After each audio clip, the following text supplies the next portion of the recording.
The Jags improved to 5-2, and we are now on a 4-game winning streak. We are 5-2 since 2007, and that is 16 years ago. Do you know how much has happened since 2007? Twitter, now called X, YouTube, iPhone were barely a thing back then, but the Jags are now 5-2. Coming to this game away from home, it was looking quite sticky. Thursday night game, Trevor Lawrence got injured in the last game on Sunday, and the question before the game was, is Trevor Lawrence going to play? And if he's not, what are the Jags going to do? And if he does play, is he going to be healthy enough to lead the Jags? And he answered that question with being the Jags' leading rusher today with almost 60 yards on 8 attempts, and more rushing yards than our leading running back, Travis Etienne. Welcome everyone, this is Jag Central. I hope you're all doing well. But looking into this game today, we are looking so much better as a team than we were back in September.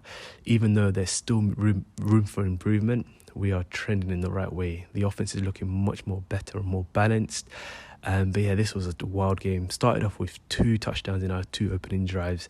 The defense was humming. I thought this would be a cool and stress-free game, and I thought we would actually rout them comfortably because offensively they weren't doing anything. We had 2 turnovers.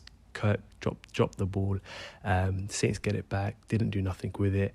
And then we muff a receiving punt, and then they just get 3 points from that. So from 2 turnovers, they only get 3 points. I thought, yeah, the Saints offense coming to this game were awful, and also their defense was seen as a good defense, but the quarterbacks that they played and the teams that they played weren't amazing. So this defense looked better than it should have. But today they faced a great offense, they faced a good team, and they conceded 31 points. I think this is the first time they've conceded more than 21 points. This is the second time they've conceded more than 21 points in a game, which kind of shows that their defense wasn't as good as people were making it seem out to be.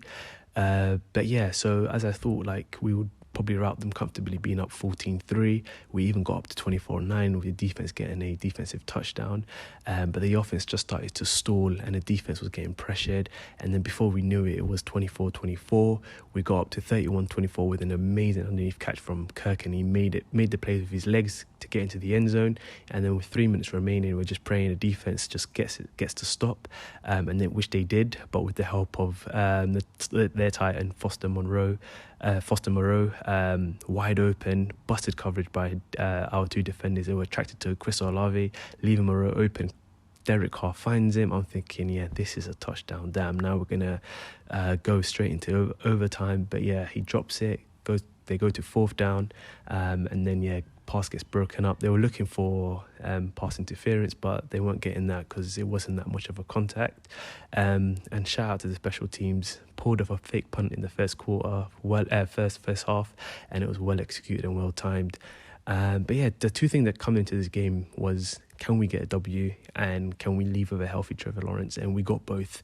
And yeah, we've had a very, very tough 4-game stretch. 2 games in London, back in Jacksonville for a divisional matchup, and then away from home on a Thursday night in New Orleans, and we won all 4. But yeah, now looking forward, we have 1 game in the next 23 days. Next Sunday against the Steelers, a bye week, and then the 49ers, and it's kind of come at the right time. Like, it helps Trevor Lawrence get healthy. We're 5-2. Before the season started, at worst, we would have wanted to be at 5 wins before the bye. We're at that stage now. Yeah, so we're kind of playing with house money, but yeah, I think we definitely can beat the Steelers.